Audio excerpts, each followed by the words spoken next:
Testing. Okay. First of all, that wasn't fair to come up after her. I'm like, man, but it really speaks to what I want to talk about because every day I work with young people of all age groups, all races, all languages. I'm in a school right now that has about 50 different languages in it.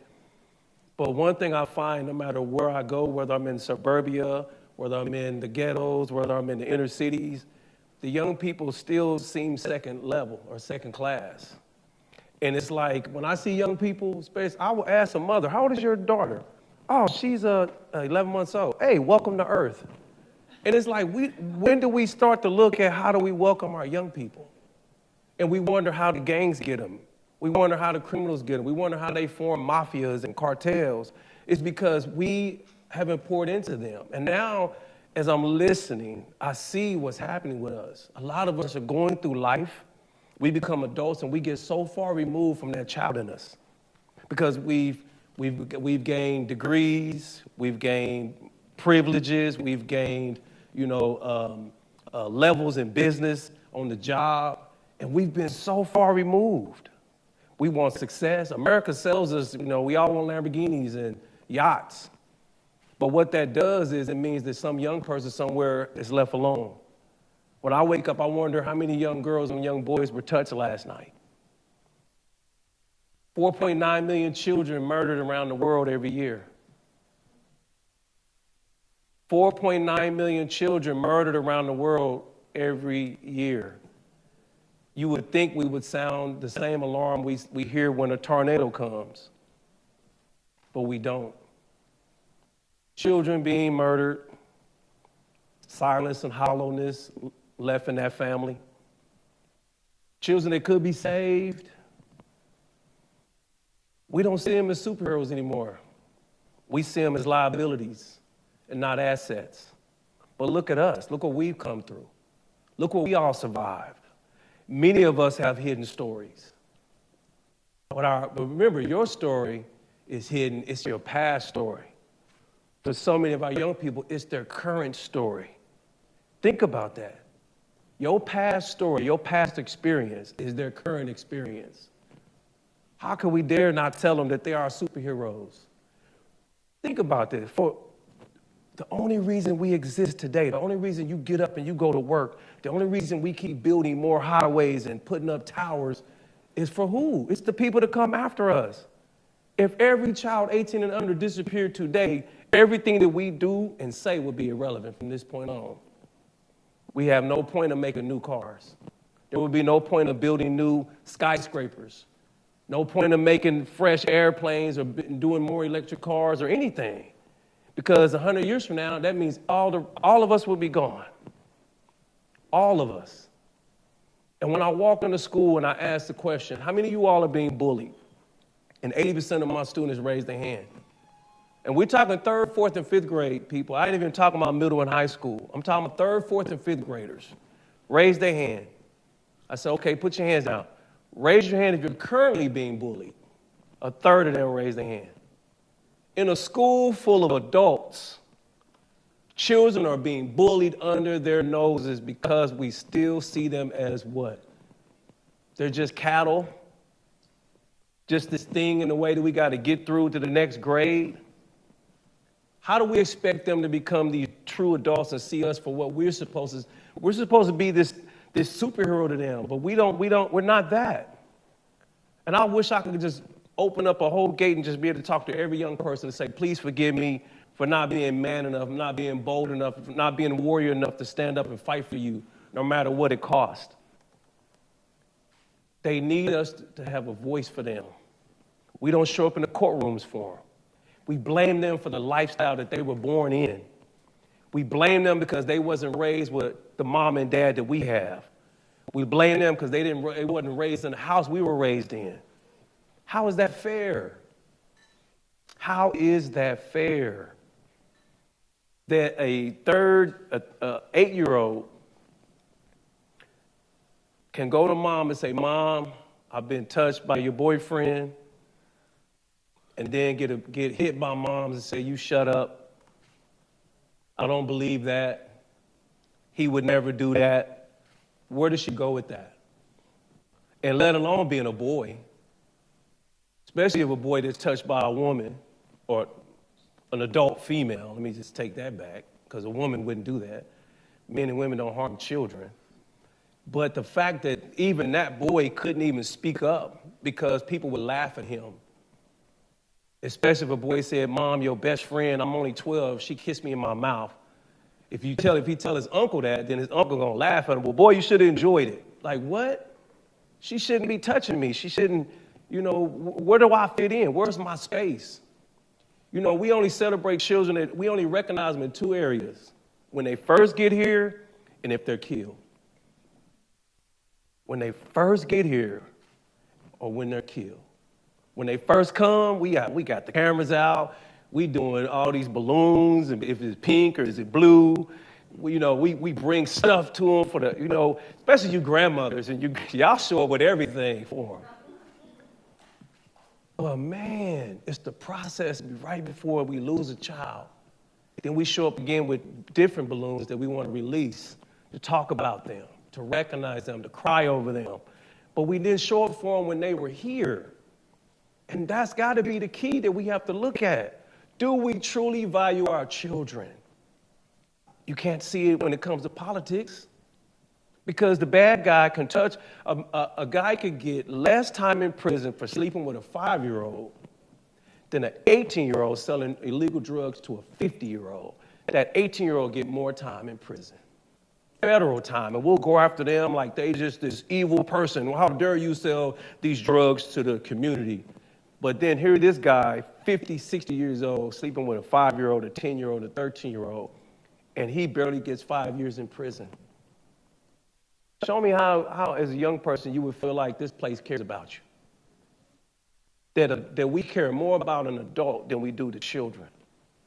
We spend so many resources repairing broken adults, and we spend a limited amount helping our children. That's an unfair advantage that our children have to survive in a world full of adults who only care about adult issues. Adults that when mom rather show up for the boss than show up for her children. When dad rather abandon the children than be there for them and be that fight for them, be that wall for them, whether it be an auntie, a cousin. And I'm saying we have to start thinking about these things at a higher level. They have to be things that you go to sleep thinking about, things you wake up thinking about. Because we are in this country, we got bombs that we would shoot at any other country because they're hurting adults. But we won't bomb for our children. And I'm not even talking about physical bombs. I mean, just get up and be a loud voice for young people. How dare that? How dare that? I didn't even think the community cared until my 11-month-old nephew was murdered in a drive-by. That my mother took the time to say she wanted to pray for me. I didn't want to hear it. I'm living that lifestyle. I didn't want to hear that. I'm still a teenager, though. And she goes in the house. She's holding my nephew. And during the prayer, these guys, they did the drive-by, and about 5 gunshots rang out before we even knew to duck down. And after they finished shooting, I heard my mother scream. She's holding an 11-month-old baby. He's still breathing. He's bleeding out of his eyes, his nose, his mouth, his ears, anywhere pressure could come out. And I was so angry. But I was mad at myself because I said I brought this onto my family. And at the same time, my nephew, he taught me something in the 5 minutes that he lived. See, he didn't get to complain about who's playing next on the video game. He didn't get to complain about who ate up all the cereal. He don't get to complain about when it's too hot outside or it's too cold or you screaming at your child for leaving the light on.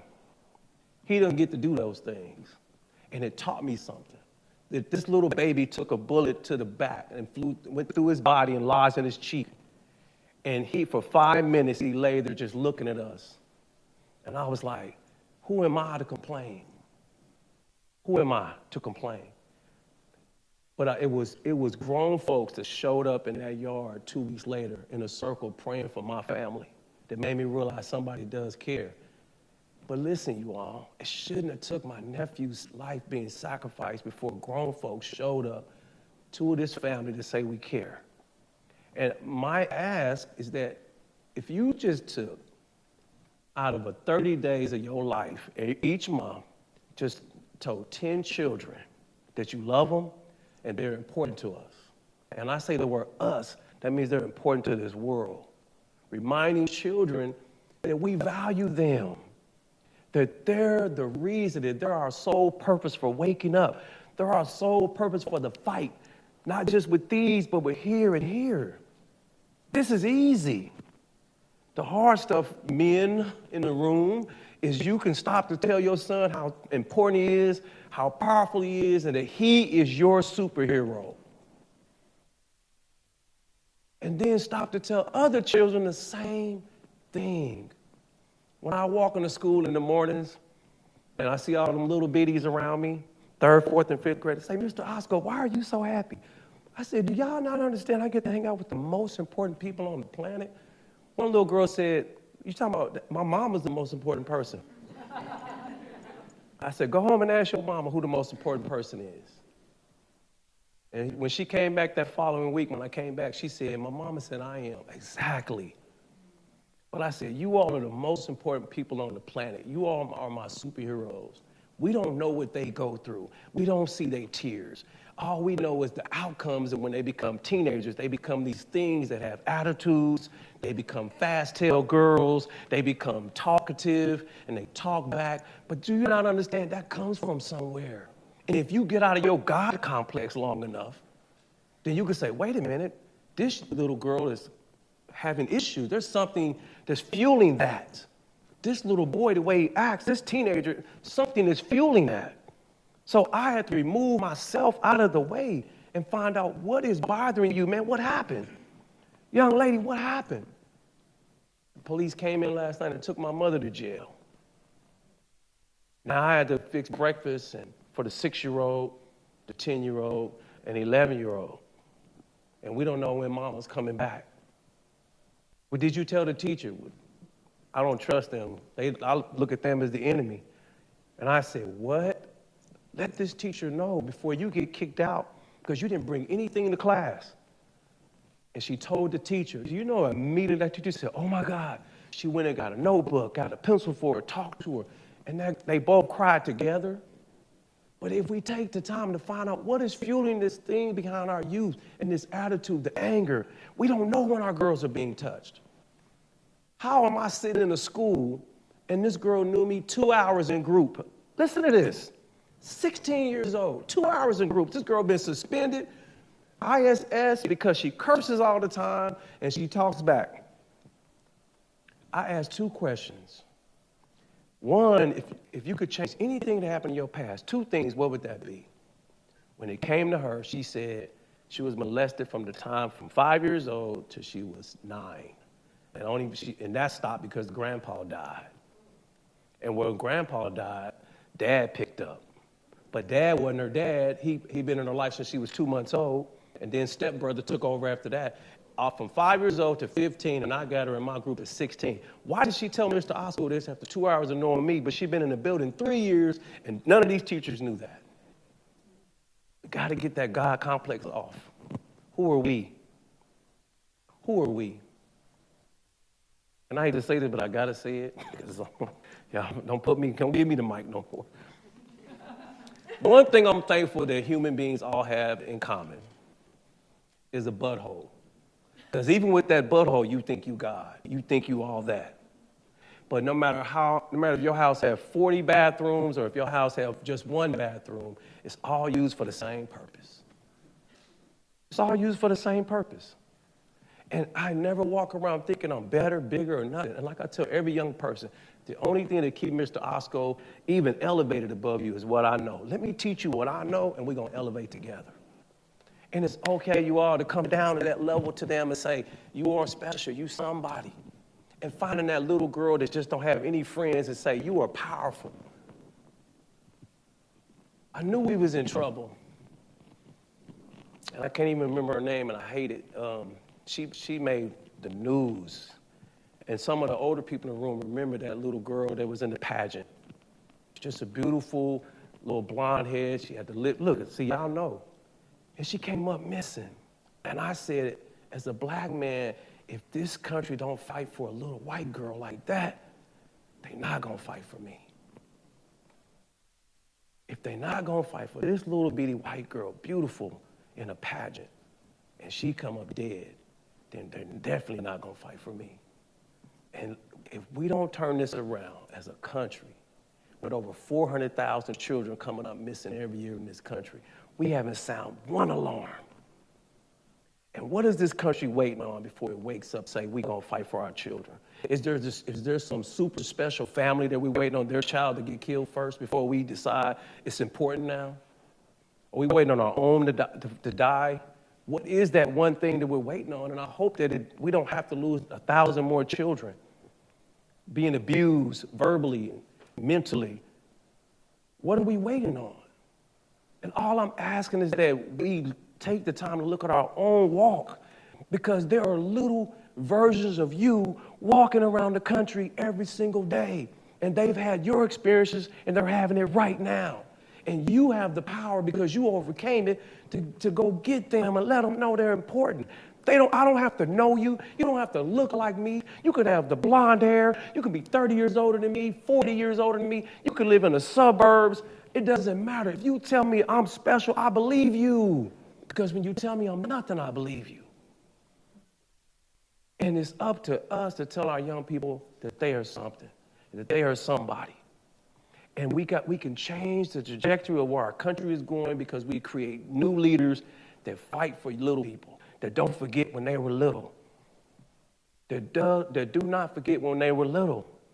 And I'm reminded every single day. I keep my nephew's picture up there. And the days that I want to quit, I can hear my nephew, 11 months old, saying, "Uncle, keep going, Unc, keep going." And when I see young people who are married now, see, the posse is 30 years old in October. Over 6,000 young people of every culture that have been involved with this. And I'm loving it.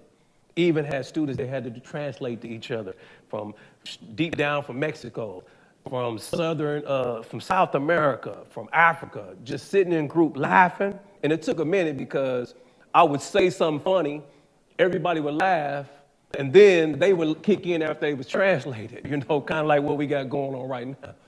But it's big, because we're not mean like people think we are. And I want to end with this. I want you to think about this. If a rattlesnake wanted to bite you, would it rattle its rattler? Think about that. You don't see the snake. If you get too close to it, it rattles the rattler. That is a warning. When you see young people, I don't care what culture they come from, when you see the attitude, that's them rattling their rattlers, because they don't know how to survive. They've been in fight mode since they were little bitty. You just don't know that. And so when you see some of these, what you call your gangbangers, whether they white or Hispanic or black, you see them, they doing this, that's the rattler. Like, hey, don't mess with me, yo. But inside, they're scared. Inside, that snake is like, hey, please back up, because you might hurt me. And so the only thing I know how to do, and what my nature says, fight. I don't want to turn and run because you might harm me. We have a lot of young people that are in shells, and they don't feel like they're important. Anytime a young man, a teenager can shoot up a school, that community has failed them. And I'm going to call it like it is. Where were the men at? And guess what, grown men? Sometimes it's just a matter of taking a boy fishing. Guess what, ladies? Sometimes it's just a matter of sitting that girl down, taking her somewhere, getting her nails done, showing her how special you are, get her hair done. $50, $100 could have saved a whole school of children from being gunned down. When you have middle school boys that know how to push their alarm and wait outside and gun down teachers and students, what's going on with them? What's missing? We haven't told them that they're superheroes, because superheroes protect, they don't hurt. And I want every young person in this country and around the world to know that we know that they are important. And so my ask again is, when you see our youth, tell them that you love them, tell them how special they are, and let them know that they are our true superheroes, that that's who they are to us. And then watch what happens. Watch what happens when our youth are overwhelmed with layers and layers of love, layers of layers, a superhero. Shoot, I remember my grandmother gave me my first towel and put the safety pin in it with my little Scooby-Doo underwear on. I flew around the whole house, jumping off couches. She took my Spider-Man underwear because I kept trying to climb up the house and falling. But other than that, I'm saying, but I understood that. I wanted to be Superman. I wanted to be Batman. I wanted to be Spider-Man. I wanted the bad guys to stop doing what they're doing and being bad and hurting people. But what happened? Not enough people told me I was anything. Not enough people showed up. And so I wound up getting with people and wound up getting branded like a cattle on my arm. Wound up getting a chipped tooth so I don't smile and cheese because I got a chipped tooth from shooting up houses and being shot at, bullet wounds in my body. Watching, going after funeral. But once you let me understand, once I understood that I had power to hurt my family, I said, okay, God, if I got the power to hurt my family, if I turn my life around, I got the power to bring joy. Tell a young person you love them. Thank you.